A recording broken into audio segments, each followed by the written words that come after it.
Any situation, communication is the word that is being used multiple times. It can relate to so many things, and it is being misinterpreted so many times also. So, without communication, as rightly pointed by some of the observers, we cannot have any coordination also. So, it becomes very important, especially in times of crisis. Communication is the key. So, in that line, on that line, the Nagaland Police Telecommunication Organization is also there for that service only. We have a dedicated network, irrespective, independent of other telecom service providers, irrespective of other networks. We have a dedicated network. Basically, this is the communication that we're providing is for the police, more or less for the police department, and it is basically for the law and order related duties. So yes, as a department providing all this technical help, I would rather say, we are also acting as the backbone of the police communication network. So in this line, we have also become part and parcel of the NSDMA, where we are always made to set up communications in case there is some blackout, there are some shadow areas that has come up because of disaster, where the first instant that will happen is once a disaster strikes, as has been already been practiced in many of the other past mock drills regarding earthquakes, regarding fires and all this.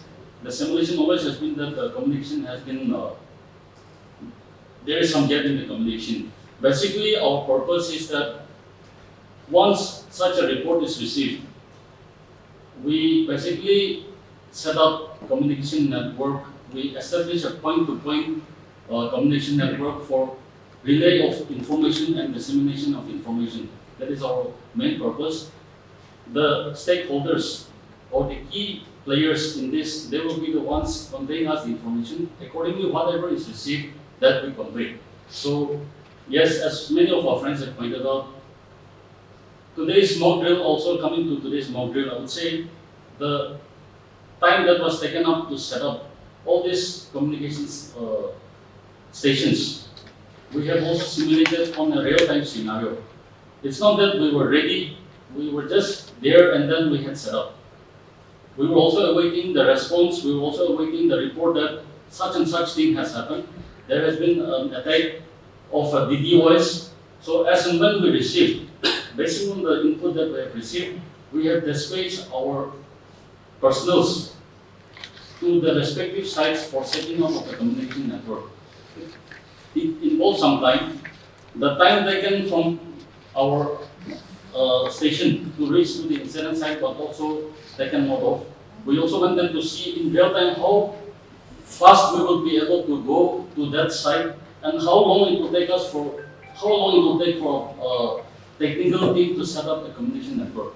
It's not that you just go, it's not like your mobile that you are there and you start talking. We have a certain protocol and a procedure to be followed. So accordingly, we will be setting up either a static station, maybe, or maybe it will be through a handheld device. Here, I would say that in some of the instances, some of our observers have pointed out that there was some communication where it was not very successful. In some of the areas, we have dispatched handheld sets. So depending on the range of the set also, yes, it may become difficult to convey because it's not like a mobile, as I said, that sitting here you will be able to communicate with the person sitting in the table. So we also have to think on that line. Based on that, we have a relay station. So these are things, yes, as has been pointed out, we would also be working on it to try to sensitize the users on how to convey information from one point to the other. It's not that because of certain limitations in the set, it has to be conveyed from one point to the next point, then from that point to the third point, for example. So this is how communication takes place. And I believe we have also established more or less in a very short duration of the time. I would rather say the things also were briefed accordingly, and so somehow, yes, maybe there have been some shortfall at a certain point of time, but at the end, we were also able to establish the communication properly. And I think through that, we could also relay all the informations from all the incident sites of what was happening, what had happened, what action has been taken, and all this has been factored in. So, yes, in fact, we were made to establish at 8 locations today. So, given the situation, it may not be practically possible in case of a scenario like that in real time also. So, with the little limited resources that we have, we also have to reprioritize the areas needing focus. So, basing on this, we also wanted to go on a real time scenario.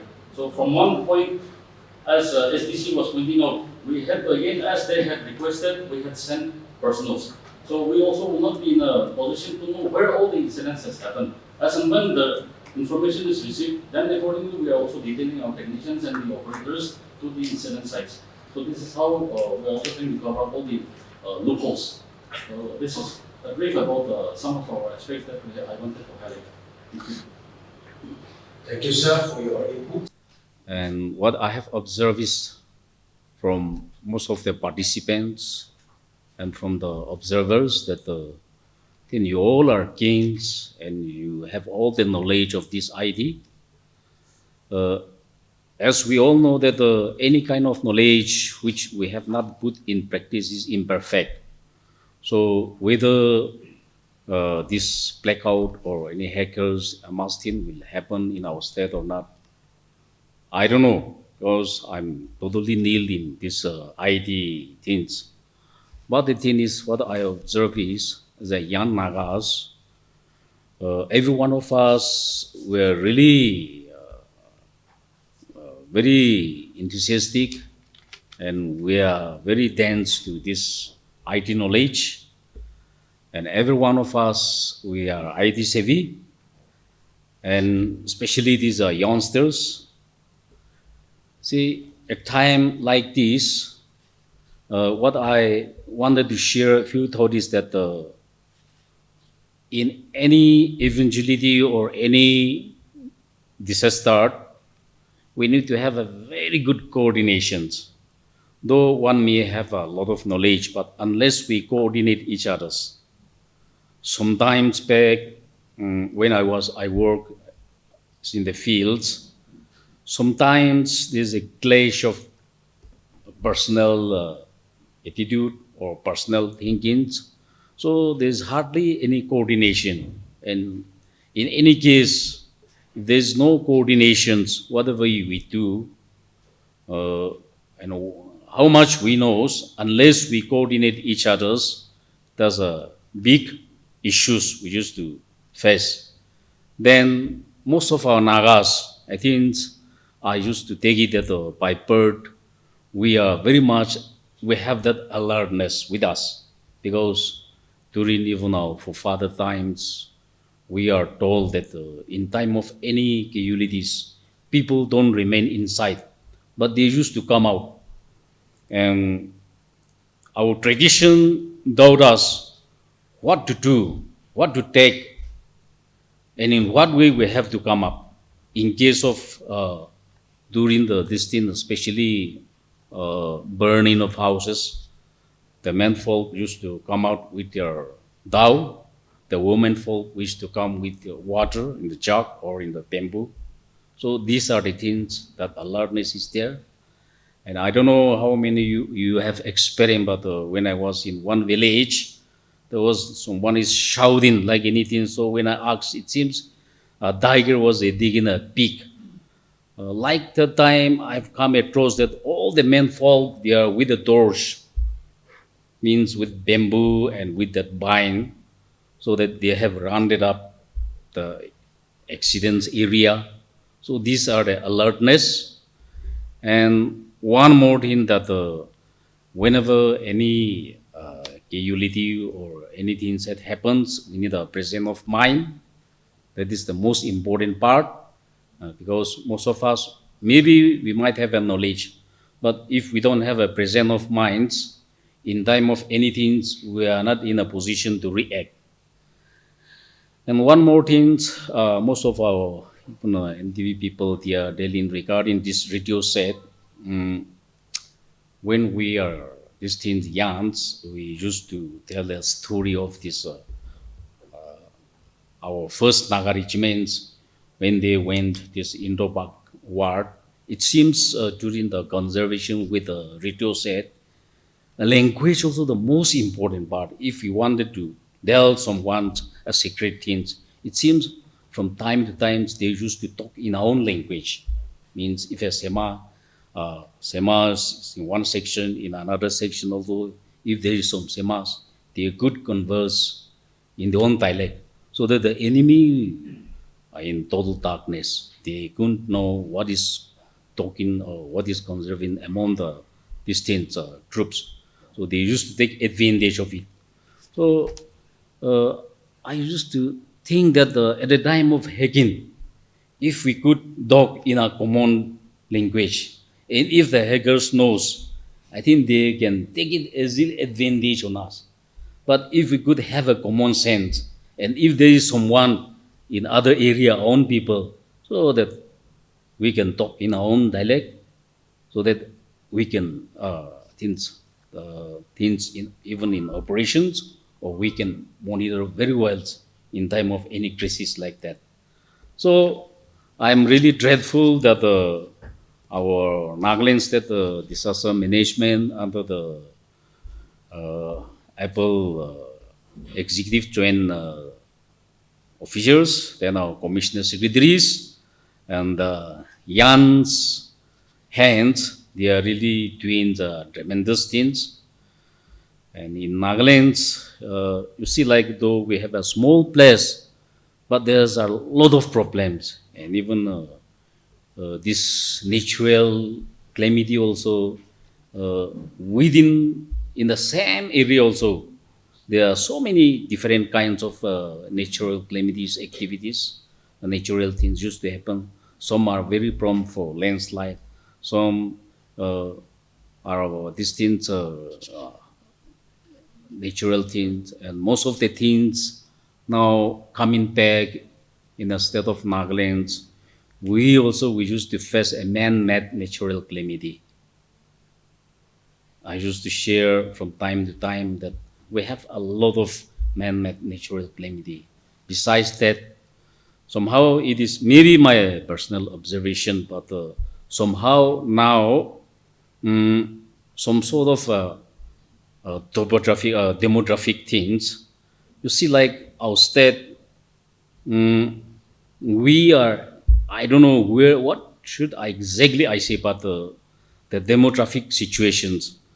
Most of the Nagas, we tend to be want to be a small families, but when we look at around our vicinities like Dimapur, Kohima, I think I wouldn't terms them, but most of the things are taken over by other peoples.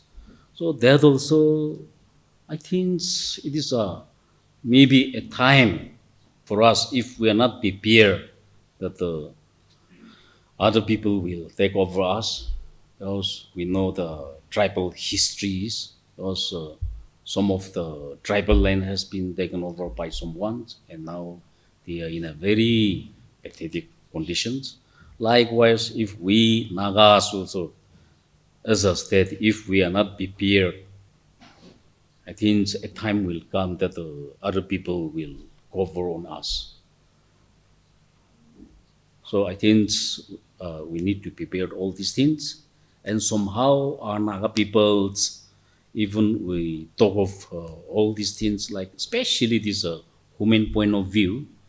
You see, like most of the youngsters, we don't have that sincerities, frankly speaking, and most of our Nagas people, few are taken up, but we talk of so many things, but we don't want even to have a business with our own people.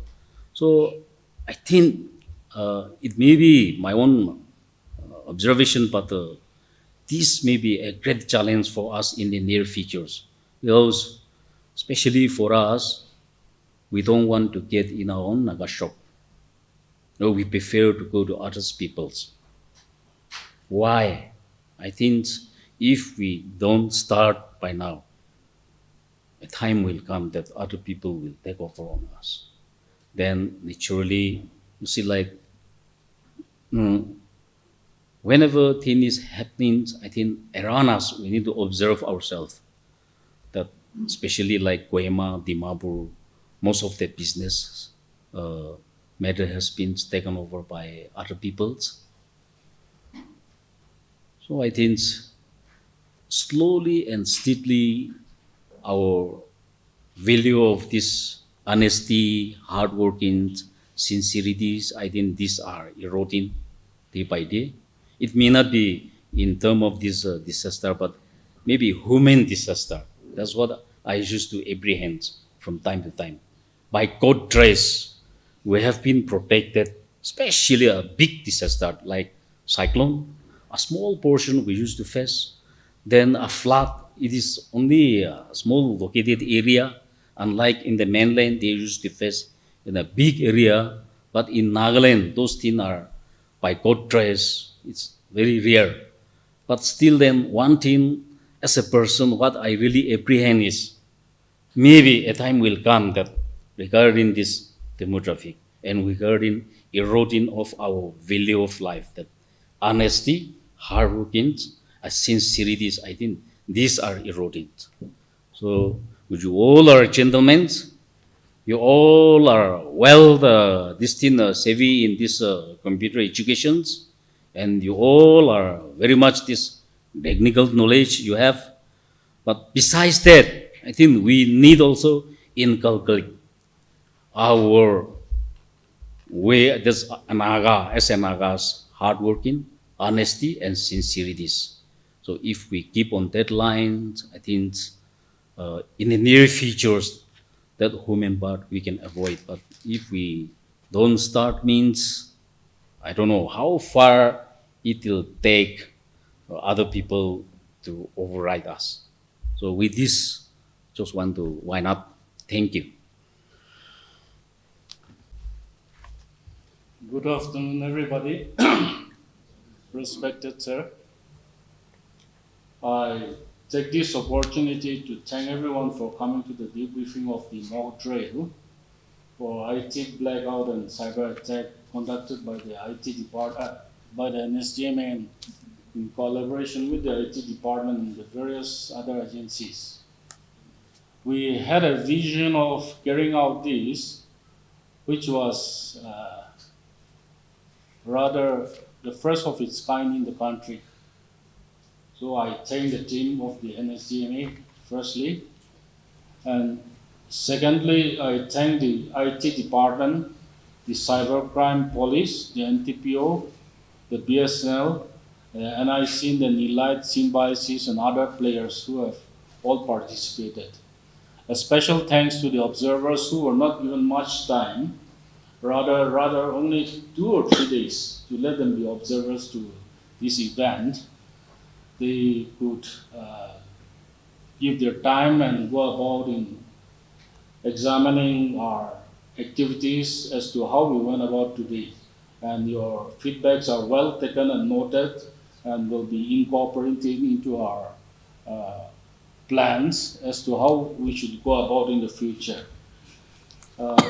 Before even conducting this training, this mock drill, we had series of online meetings for which I thank all the departments and the others who could also come physically once for the meeting at NSDMA.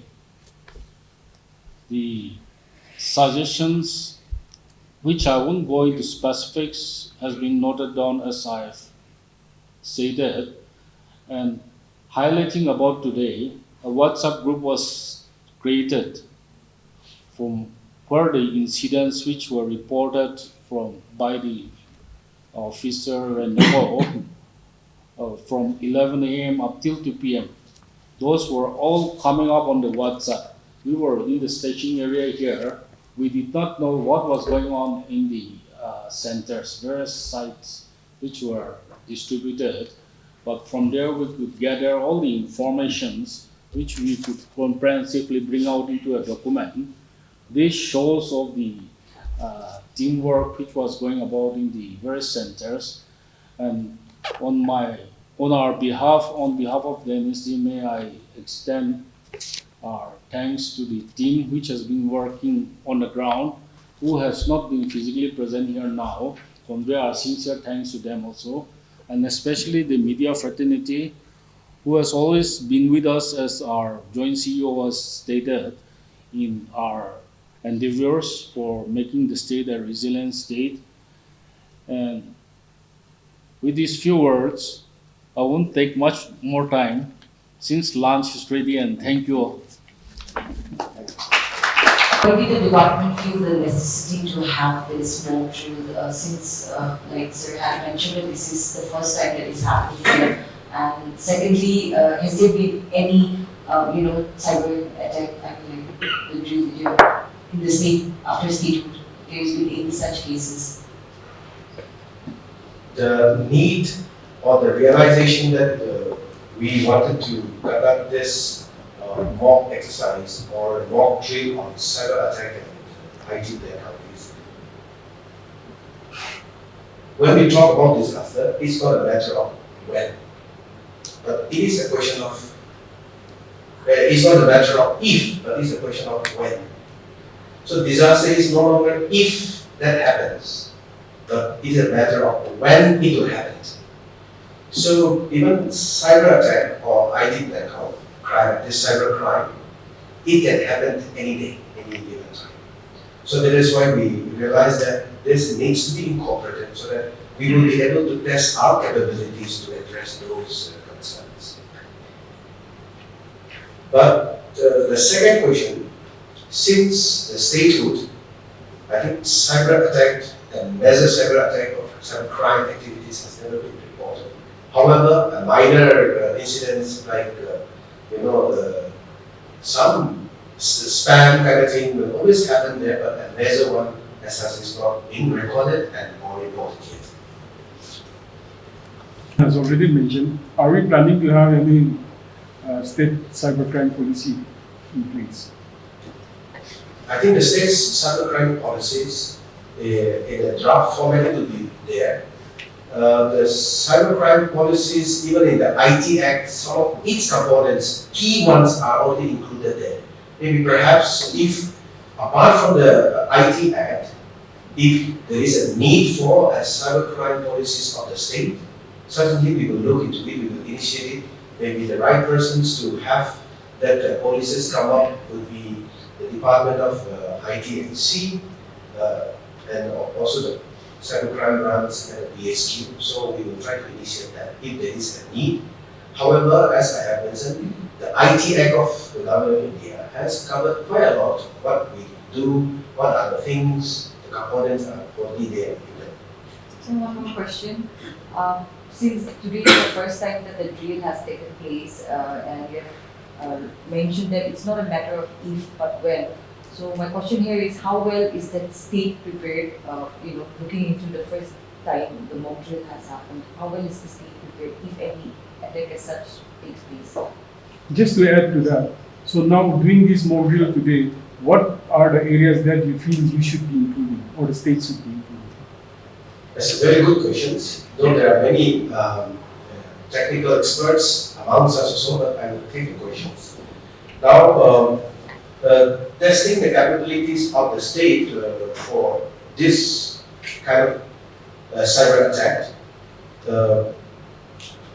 we will not say we are resilient, because I think no nations in the world is resilient to any cyber attack. Therefore, our preparedness and capabilities would certainly be to face any eventualities or situations that will come. Added to that, I would like to say that our capabilities and our preparedness in the state is we have a lot of backup.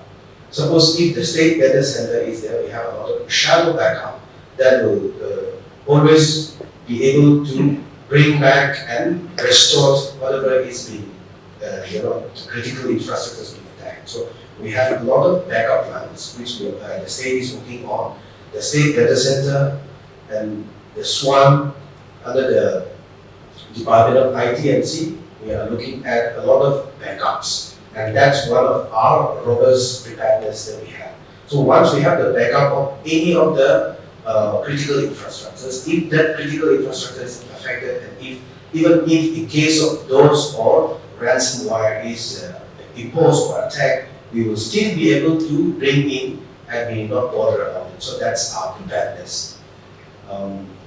Sir, your question? So what are the areas you feel that the state should be improving upon?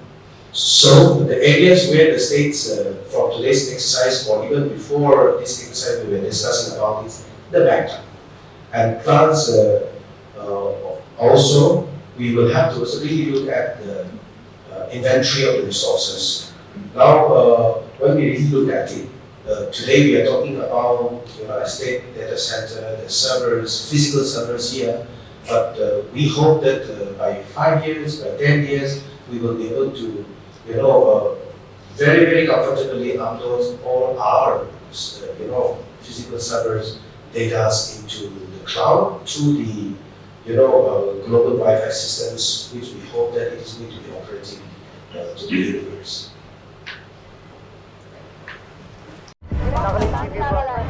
Nagaland TV, Sob Manulaga Awas. Watch us live on Geo TV and on your television sets as well. For Dimapur viewers, we are on channel number 994 in Global Chapter, and Kohima and Mokokchung viewers, switch to channel number 138 on Hornbill Digital.